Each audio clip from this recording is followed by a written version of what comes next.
क्या बिहार में चुपचाप तरीके से एनआरसी लागू किया जा रहा है? ओवैसी के दावे में कितनी सच्चाई है? एक बात तो तय है कि अब बिहार चुनाव से पहले बड़ा सियासी तूफान आने वाला है।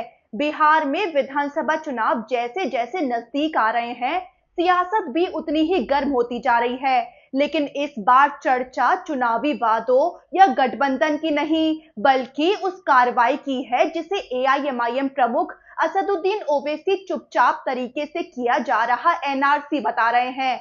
ओवैसी का आरोप है कि चुनाव आयोग बिहार में एनआरसी जैसी प्रक्रिया को बिना बताए लागू कर रहा है और इससे लाखों गरीब और कमजोर नागरिकों के वोटिंग अधिकार खतरे में पड़ सकते हैं। दरअसल चुनाव आयोग ने ऐलान किया था कि बिहार में मतदाता सूची का विशेष गहन पुनरीक्षण किया जाएगा, जिसका मकसद ये बताया गया था कि फर्जी दस्तावेजों के आधार पर बने नामों को हटाना और खास तौर पर अवैध विदेशी घुसपैठियों को बाहर निकालना। लेकिन इस पर तेजस्वी यादव ने सवाल उठाए। उन्होंने आरोप लगाया कि गरीबों को वोट देने से रोकने के लिए ये साजिश रची जा रही है और अब असदुद्दीन ओवैसी ने बहुत बड़ा आरोप लगा दिया है। चुनाव आयोग पर बड़ा आरोप लगाते हुए उन्होंने कहा कि बिहार में मतदाता सूची के विशेष गहन पुनरीक्षण के नाम पर एनआरसी जैसी प्रक्रिया चुपके से लागू की जा रही है। उन्होंने सोशल मीडिया पर पोस्ट करते हुए लिखा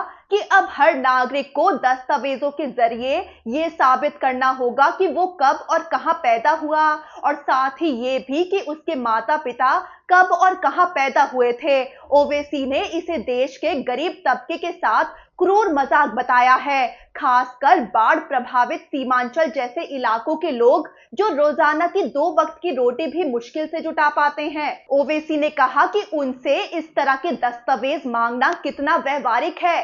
ओवैसी के मुताबिक विश्वसनीय अनुमान बताते हैं कि देश में केवल 3/4 जन्म ही रजिस्टर्ड होते हैं। सरकारी कागजों में अक्सर भारी गलतियां होती हैं। ऐसे में दस्तावेजों के आधार पर पहचान की ये कवायद बड़ी संख्या में लोगों को वोटर लिस्ट से बाहर कर सकती है। ओवैसी ने बताया कि नए नियमों के मुताबिक क्या मांगा जा रहा है। अगर जन्म तिथि जुलाई 1987 से पहले की है तो व्यक्ति को किसी एक दस्तावेज से जन्म तिथि और जन्म स्थान साबित करना होगा।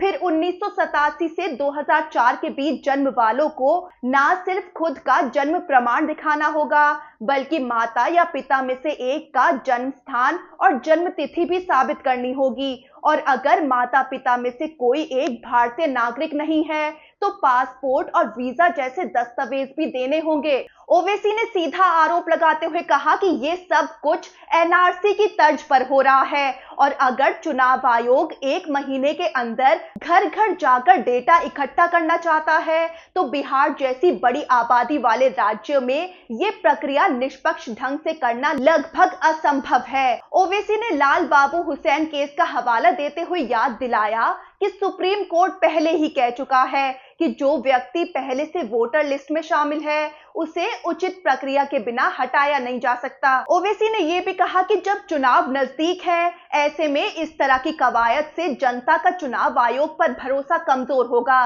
दूसरी तरफ आपको बताते हैं चुनाव आयोग के इस फैसले पर सरकार का रुख क्या है। इस पूरे विवाद पर बिहार के उप मुख्यमंत्री विजय कुमार सिन्हा ने चुनाव आयोग के फैसले का समर्थन किया है। उन्होंने कहा कि अगर चुनाव आयोग पारदर्शी और निष्पक्ष चुनाव सुनिश्चित करना चाहता है तो इसमें गलत क्या है। विजय सिन्हा ने सवाल उठाया कि राहुल गांधी और तेजस्वी यादव को इस प्रक्रिया से आखिर परेशानी क्यों हो रही है। उन्होंने कहा कि विपक्ष लोकतंत्र के खिलाफ काम कर रहा है। चुनाव आयोग का ये कदम बिहार में निष्पक्ष चुनाव सुनिश्चित करना है। तो बिहार में चुनावी बिसात बिछ चुकी है, लेकिन वोटरों को सूची से बाहर करने की बहस छिड़ चुकी है।